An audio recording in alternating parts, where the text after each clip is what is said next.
Well, we learned so many things from reading the book. We thought we knew it all, but there was so much in here that we did learn. He thinks he knows it all, too. There you go. It's in the family. Yeah, I can see that. One thing that we've talked about, and I'm sure a lot of people have wondered, that last concert before you all retired in 2002. Do me a favor, Dad, if you don't mind, where I've marked, because you all start the book off this way, and you describe exactly what was going through your head minutes before that last concert. Yeah, well, this is from the first chapter. Yes, it is. I've never read this out loud before. It's pretty good.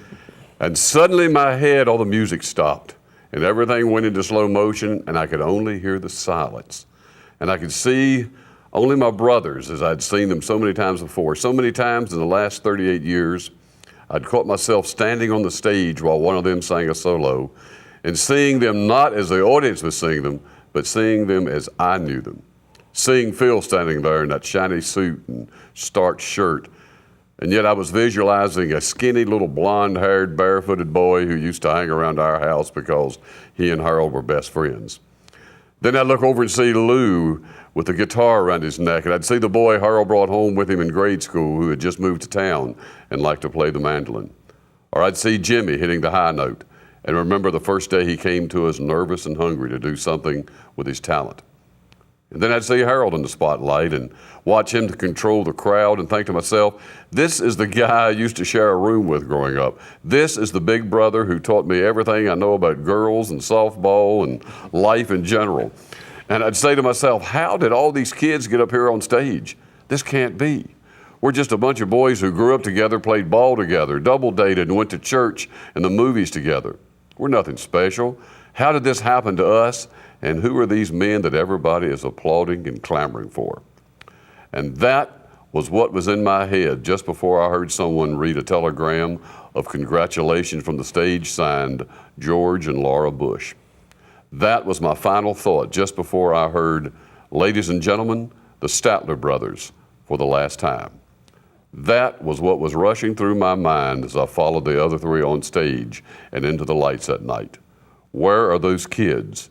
And how did they get to be these men? And why is everybody standing and clapping? Okay, I'll confess. That's when I cried, when I started reading the book. How can you not? Exactly, the first chapter. Well, you all had mentioned something about maybe I get to read the night before Christmas. I can do that. Yeah, can we get a copy of that? Later. Okay, yeah, we'll do that later. That'll be fine. As Langdon said, the book touched us when we read it, and we thought we knew all the stories, and we knew what was going on, and our life has been so great. But business was separate from family, and you know, when you guys were home, you were dads, and we've had a great time. We were home, we were playing ball, and you know, we got to go with you on the road and see you sing. It's all unbelievable, and the book really brought everything together. And I think also the book is revealing, because it was even revealing to me about some of the times that weren't as easy as you made them look. One thing I'm referring to is, I think it's chapter 13, a period of your career in the early 80s. It was a transition time. There's a lot of things going on. It's funny you'd say you didn't know a lot of the stories. We knew all the stories, but we never actually brought them together till we started to write the book. And we put them together, and all of a sudden we realized that in a sort of a 16-month period, we lost several people of our organization. We lost our agent, Dick Blake. We lost our publisher, Bill Hall. Lou had to retire. We had to hire Jimmy. I had some health problems. And all these things happened within a very short period of time. Mm-hmm. Now, when you look back on it now, you think, wow, how did we ever get through those 16 months? The trick, of course, is we didn't know what was coming next, and we were just handling things as they came from day to day, and were able to get through it. As we look back now, it was probably a stressful time, but we was out there fighting battles. Yeah. We leaned on our faith and each other. We sure did. Something else that was really cool, I thought, was the way the book is written. You all kind of split up chapters. You'd write a chapter, you write a chapter. Sometimes y'all would even share a chapter about certain things. And again, the book spans everything from your 40-year singing career, personal and business. How did you all come to decide how you were going to write the book? That was the hardest part, really. We decided we wanted to, and then how to do it with two people, right? So what we did, we would decide, well, you tell this section of our lives, and you tell this section, and we'd take off, and he'd go home, and I'd go home to our office, and we'd each write a chapter.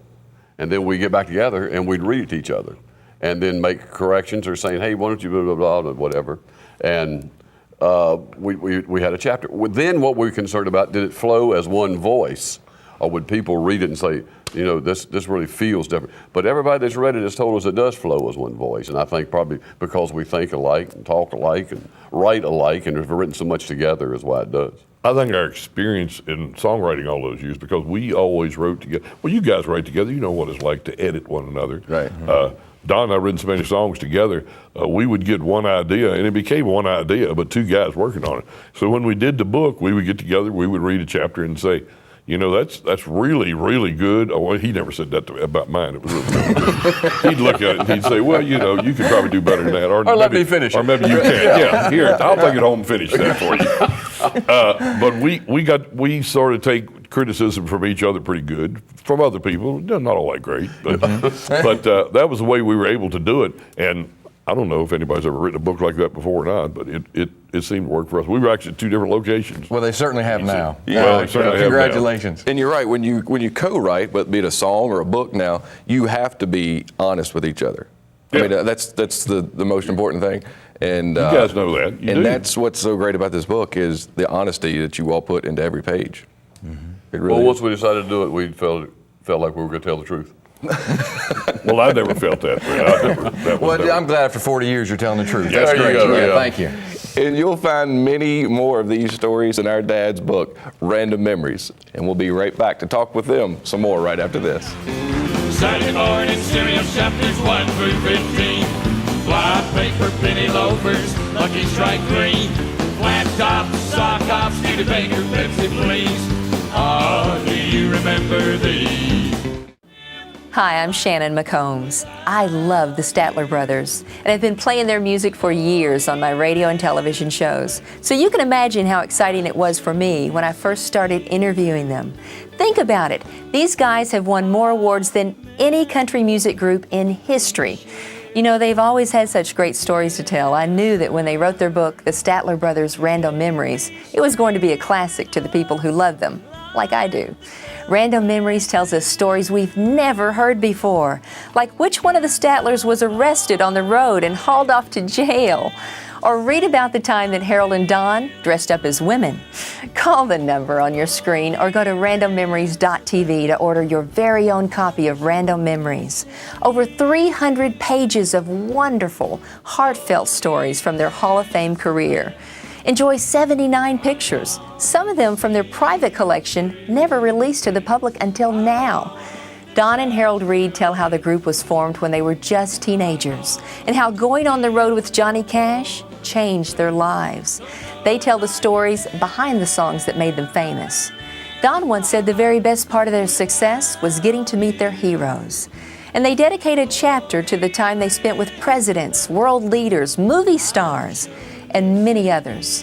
You can share in all these wonderful memories that are beautifully printed by sending $29.98 plus shipping and handling to the Nashville address on your screen.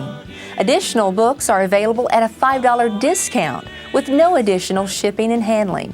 These books make wonderful gifts. So order now. To order, either send in a check or money order, go to randommemories.tv or call the number on your screen to get your book today. The Statler Brothers' Random Memories is a must for any country music fan. Get yours today.